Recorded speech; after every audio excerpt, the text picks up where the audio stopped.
I've never understood how someone can wake up in the morning and just decide their whole personality is going to revolve around making other people miserable. But somehow, Karen Mitchell, our illustrious HOA president, managed to turn it into an Olympic sport. The day she put up that ugly 8-foot chain link fence around our neighborhood lake, slicing it off like some kind of private estate, that's when I said to myself, all right, this has gone far enough. The morning sun hit that metal fence like it was spotlighting a prison yard. And right in front of it, old man Frank, my neighbor, for 2 decades stood there holding his fishing pole, squinting through the links like a caged animal. That man's been fishing that lake every morning for 30 years. Now he couldn't even see the water without weaving between steel wires. And what did the rest of the neighbors do? Gathered up in clusters, whispering their complaints like kids at recess. Nobody dared challenge her. That's when I saw it. Right next to the new gate, half hidden in tall grass, was a small for sale sign, just a narrow 20-foot strip of land. Now, to someone who didn't grow up here, it probably looked like nothing, but for me, that lake's basically where my life happened. My dad taught me to swim in that water when I was 5. I caught my first bass at 7, proposed to my wife right on that bank at 25, and taught my own kids how to skip stones across it. That lake was in my blood. The developers who built our neighborhood promised lake access would always be part of the deal. It was in the docs clear as day.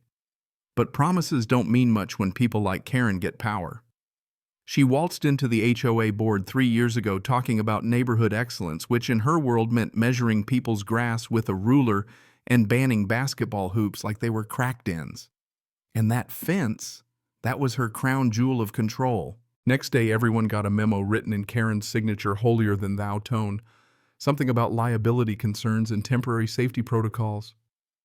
Yeah, right.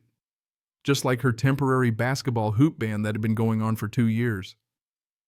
At the next HOA meeting, the room was packed. Karen, decked out in her overpriced power suit, sat at the head of the table with that smug smirk that made you want to launch a chair. The fence is for everyone's protection, she said, like we were toddlers at story time.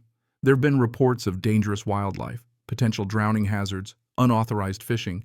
I take resident safety very seriously. Dangerous wildlife, Tom Bradley yelled from the back. The meanest thing at that lake is a goose with an attitude. Karen didn't even flinch. Geese can be very aggressive, Mr. Bradley. Are you prepared to accept liability if a child gets attacked? She said it like we were on the brink of nuclear war instead of dealing with birds. Thing is, she wasn't dumb, just insufferable. She'd read the HOA bylaws cover to cover and packed the board with her buddies. Her nephew was treasurer, her bestie was secretary. Every vote was a coronation. That night, democracy officially left the building. But something about it kept nagging me. Why fence off the entire lake? Why not warning signs or limited hours? I couldn't sleep. Around 3 a.m., I went down a rabbit hole on the county records site. Maps, deeds, old land surveys. I was obsessed. That's when I found the crack in her plan. The lake itself was owned by the HOA, but the only legal access to it, that little 20-foot wide strip where the old boat launch used to be. That wasn't part of the HOA. It belonged to the estate of a guy named Raymond Chen, who died a few months back, and his kids, who lived out of state, had quietly listed it for sale. Probably figured it wasn't worth much. They were wrong. I called the realtor at 7 a.m. sharp. That little lot, she said. We've had it listed for months, no interest. The Chen family just wants it gone. I'll take it. Cash. Quick close. Name your price. 3 weeks and 1 wire transfer later, I was standing on my new land holding a deed and grinning like I'd just stolen the crown jewels. It wasn't big 20 by 50 feet, but it was enough. I brought in a surveyor to confirm it. Without this strip, the HOA's fancy new fence turned the lake into a very expensive puddle with no legal entrance. I didn't go crazy with it, just added a small pavilion, a few picnic tables, a proper boat ramp, and most importantly, a gate. With my own lock. Karen's curtains twitched non-stop while I worked. 2 days later, I got a cease and desist letter, unauthorized modifications to HOA adjacent property. I filed it under trash right next to the pizza coupons. My lawyer, Sarah Chen, no relation to Raymond, laughed when she saw it. You own the access, she said. They can scream all they want, but without easement rights, they can't touch that lake. Word spread fast.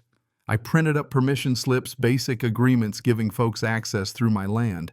Everyone got one, except the HOA board. They'd need to submit formal written requests, case by case. First one through this gate was Frank. The look on his face, Man, he just stood there with his fishing pole and tears in his eyes. 30 years I fished this lake, he whispered. Thank you, son. By the end of the week, that little strip of land was the happiest place in town. Kids were swimming again, teens kayaking, families picnicking. I even put up a lending library with spare fishing poles and tackle. Then came Karen's official request on HOA letterhead, no less. As president of the Willowbrook HOA, I demand immediate and unrestricted access.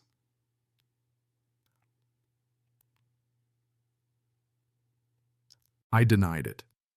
Due to liability concerns, I wrote your request has been reviewed and declined. As a private landowner, I take visitor safety very seriously. She lost it. Accused me of interfering with HOA operations, creating an attractive nuisance, and my favorite, causing emotional distress to board members. Sarah and I nearly fell out of our chairs laughing. Karen called a special meeting, packed room, standing room only. She thought the crowd would back her up. Instead, they turned. She ranted about how I was holding the lake hostage. With what money, someone shouted. You already spent $30,000 on a fence nobody wanted. And then right there, I stood up and said, I've had 43 families use the lake this week. Isn't that what it's for? Karen sputtered. You don't have the right. I do, I said, holding up the deed. And without an easement, your fence just makes a nice backdrop for sunsets. That's when it all crumbled. Motions flew. Remove the fence audit. The board investigate the spending. Karen's tight grip slipped. Then she snapped. I'll handle this myself, she said.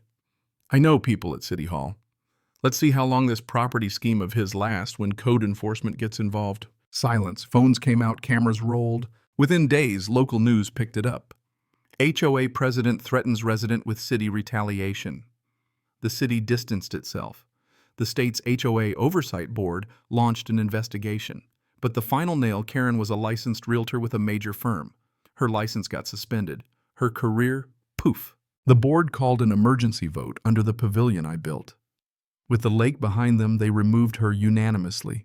You can't do this, she whispered, looking around like the walls were closing in. You made it a prison, Frank said, calm as ever. Now you're fired. Her lawyer tried to sue me for everything short of arson, defamation, business interference, you name it. All tossed. HOA's insurance even went after her, demanded she pay them back for legal costs. 6 months later, her house hit the market. The board removed the fence. I granted permanent access under one condition, a plaque at the gate that says public trust prevails. Last time I saw her, grocery store. Sunglasses indoors, pretending not to see me. Heard she's moving out of state, chasing some fresh start where people appreciate strong leadership. Yeah, good luck with that. As for the lake, it's ours again. The fish are biting, the kids are laughing. And sometimes when I sit out there watching the sun drop behind the trees, I think about how close we came to losing it all. And how sometimes the best way to beat a tyrant is to buy the gate to their kingdom and leave it wide open. So what do you think? Was I right to do what I did, or did I go too far? Should HOA boards have this much power, or is it time we draw a line? Let me know down in the comments. I'll be here fishing.